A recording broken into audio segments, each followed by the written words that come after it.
സഹോദരങ്ങളെ, ദൈവം നിനക്കായി ഒരുക്കിയ ഉയർച്ച ദൈവം നിശ്ചയിച്ച സമയത്ത് ആ പെർഫെക്റ്റ് ടൈമിൽ അത് നിനക്കായി വെളിപ്പെടും. ദൈവം നിനക്കായി ഒരുക്കിയ നന്മകളും അനുഗ്രഹങ്ങളും നിന്റെ ജീവിതത്തിൽ ദൈവം നിശ്ചയിച്ച സമയത്ത് കടന്നു വന്നിരിക്കും. അതുവരെ കർത്താവിൻ്റെ ശക്തമായ കരത്തിന് കീഴിൽ താഴ്മയോടെ നിൽക്കുവാൻ ഇന്ന് ദൈവത്തിന്റെ വചനത്തിലൂടെ നമ്മളോട് ആവശ്യപ്പെടുകയാണ്. 1 പത്രോസ് 5:6-7 തിരുവചനം. ചിലപ്പോഴൊക്കെ നമ്മുടെ ചുറ്റുമുള്ളവർ നമ്മളെ ഇങ്ങനെ വല്ലാതെ പ്രഷർ തരാറുണ്ട്. അതായത് മറ്റുള്ളവരുമായിട്ടൊക്കെ കമ്പയർ ചെയ്തിട്ട് ഇത് നിങ്ങളെ ലൈഫിൽ കടന്നു പോകുന്ന അവസ്ഥയെ നോക്കിയിട്ട് വീട്ടിലുള്ളവരും ചിലപ്പോൾ നാട്ടുകാരും പള്ളിയിൽ ചെല്ലുമ്പോഴൊക്കെ കണ്ടില്ലേ, എന്താ ഇപ്പോഴും ഇങ്ങനെ നിൽക്കുന്നേ, ജോലിയൊന്നും തിരക്കുന്നില്ലേ, അല്ലെങ്കിൽ മറ്റുള്ളവരുടെ ലൈഫിൽ അതൊക്കെ ആയില്ലേ, നിങ്ങൾക്ക് തന്നെ ഇതാകാത്തത്, പലരെ കാട്ടിയും പലരുമായിട്ട് കമ്പയർ ചെയ്തും ഒക്കെ നിങ്ങളുടെ മനസ്സിനെ മടുപ്പിക്കുന്ന രീതിയിൽ മറ്റുള്ളവർ നിങ്ങളെ അസ്വസ്ഥപ്പെടുത്തുമ്പോൾ അല്ലെങ്കിൽ വെപ്രാളപ്പെടുത്തുകയൊക്കെ ചെയ്യുമ്പോൾ മനുഷ്യർ പലപ്പോഴും പല റോങ് ഡിസിഷനും എടുക്കുന്നത് ഇങ്ങനെ മറ്റു പലരുടെയും പ്രഷേഴ്സ് നിമിത്തമാണ്. എപ്പോഴും ഓർത്തോളുക, നമ്മുടെ ചുറ്റുമുള്ളവരും ലോകത്തിലുള്ള മനുഷ്യരും പലപ്പോഴും നിന്റെ നന്മ വിചാരിച്ചുകൊണ്ടല്ല ഈ പ്രഷേഴ്സ് അവർ തരുന്നത്.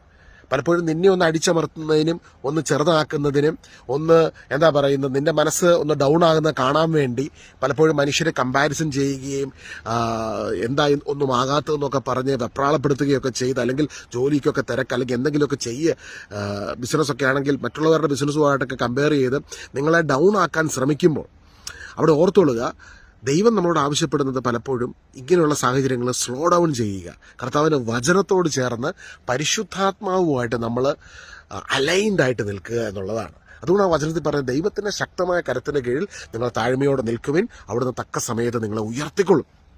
ദൈവം ഉയർത്തും. ദൈവത്തിൻ്റെ വചനത്തിൻ്റെ ശക്തി നമ്മുടെ ജീവിതത്തിൽ പ്രതിഫലിക്കും. ഞാനിപ്പോഴും ഓർക്കുന്നു, ഞാൻ വേറൊരു രാജ്യത്ത് നിന്ന് നമ്മൾ തിരിച്ച് നാട്ടിൽ വന്ന സമയത്ത് എൻ്റെ ചുറ്റുമുള്ളവർ മുഴുവനും എന്നെ പ്രഷേഴ്സ് കാരണം നമുക്ക് പുറത്തുനിന്ന് ഒരു സ്വസ്ഥതയില്ല. അത് പള്ളിയിൽ ചെന്നാലും വീട്ടിലെ ബന്ധുക്കളുടെ ഇടയിൽ പോയാലും എല്ലാം കളിയാക്കലുകളും ഒറ്റപ്പെടുത്തലുകളും. ഇപ്പോൾ ഒരു മനുഷ്യൻ നാട്ടിലോട്ട് തിരിച്ചു വന്ന് കുറച്ച് നാൾ വീട്ടിൽ ജോലിയില്ലാതെ ഇരിക്കുവാണെങ്കിൽ ഇരുത്തിപ്പൊറപ്പിക്കുകയില്ല, അതുപോലെ അസ്വസ്ഥപ്പെടുത്തുന്ന രീതിയിലുള്ള വാക്കുകളും സംസാരങ്ങളും ഒറ്റപ്പെടുത്തലുകളും. അപ്പോൾ ഞാൻ ആ ദിവസങ്ങളിലൊക്കെ കൂടുതൽ സമയം പ്രാർത്ഥിക്കാനിരിക്കുമ്പോഴൊക്കെ എന്തിനാ ഇങ്ങനെ പ്രാർത്ഥിക്കുന്നത്, എന്തിനാ ഇങ്ങനെ വചനം വായിക്കുന്നതെന്നൊക്കെ പറഞ്ഞിങ്ങനെ കളിയാക്കുമായിരുന്നു. ഞാനിപ്പോഴും ഓർക്കുന്നു, അന്ന് കർത്താവ് നൽകിയ ചില വചനങ്ങളും ആശ്വാസങ്ങളും സമാശ്വാസവുമാണ് ഇന്ന് ഞാൻ നിങ്ങളുമായിട്ടൊക്കെ പങ്കുവയ്ക്കുന്നത്. ചിലപ്പോൾ ലോകത്തിലുള്ള മനുഷ്യർ നിങ്ങളുടെ നന്മയല്ല ആഗ്രഹിക്കുന്നത്. ഇത്തരത്തിൽ കമ്പയർ ചെയ്യുന്നതിലൂടെയും പ്രഷർ തരുന്നതിലൂടെയും നിങ്ങളെ ചവിട്ടി താഴ്ത്തുന്നതിലൂടെയൊക്കെ അവർക്ക് നിങ്ങൾ ഡൗൺ ആകുന്നത് കാണാനാണ് പലപ്പോഴും ആഗ്രഹം. അത് തിരിച്ചറിയുക. ഞാനിപ്പോഴും ഓർക്കുന്നത്, ചില വ്യക്തികളൊക്കെ ഇങ്ങനെ മറ്റുള്ളവർ പറയുന്ന കേട്ടിട്ട് റോങ് ഡിസിഷൻ എടുത്ത് ജീവിതത്തിൽ കൂടുതൽ ട്രബിൾസിലേക്ക് പോയ ആൾക്കാരെ ഞാൻ കണ്ടുമുട്ടിയിട്ടുണ്ട്. അതുകൊണ്ട് ഇന്ന് ദൈവത്തിൻ്റെ വചനത്തിൽ മുറുകെ പിടിച്ച്, കർത്താവ് നിന്റെ ശക്തമായ കരത്തിന് കീഴിൽ ഞാൻ എന്നെ തന്നെ പൂർണ്ണമായി സമർപ്പിക്കുന്നുവെന്ന് പറഞ്ഞ് കർത്താവിൻ്റെ സന്നിധിയിൽ എളിമയോടെ താഴ്മയോടെ നിൽക്കുന്ന ഓരോ വ്യക്തിയും കർത്താവ് കരം പിടിച്ച് ഉയർത്തും. ദൈവം നിനക്ക് വേണ്ടി ഒരു വാതിൽ തുറന്നു കഴിഞ്ഞാൽ ആർക്കും അതിനെ അടയ്ക്കാൻ പറ്റത്തില്ല. രാജ്യങ്ങളുടെ വാതിലുകൾ ദൈവം നിന്റെ മുൻപിൽ തുറക്കും. അവിടെയൊക്കെ കർത്താവിൻ്റെ ആത്മാവ് ഗൈഡ് ചെയ്യുന്നതനുസരിച്ച് നമ്മൾ മുൻപോട്ട് പോകുമ്പോൾ നിങ്ങൾക്ക് വേണ്ടി വെളിപ്പെടേണ്ട നന്മകളെല്ലാം ആ നിശ്ചയിക്കപ്പെട്ട സമയത്ത് നമ്മുടെ ജീവിതത്തിലേക്ക് കടന്നു വന്നുകൊണ്ടിരിക്കും. അതിനെ തടയാൻ ആർക്കും പറ്റത്തില്ല.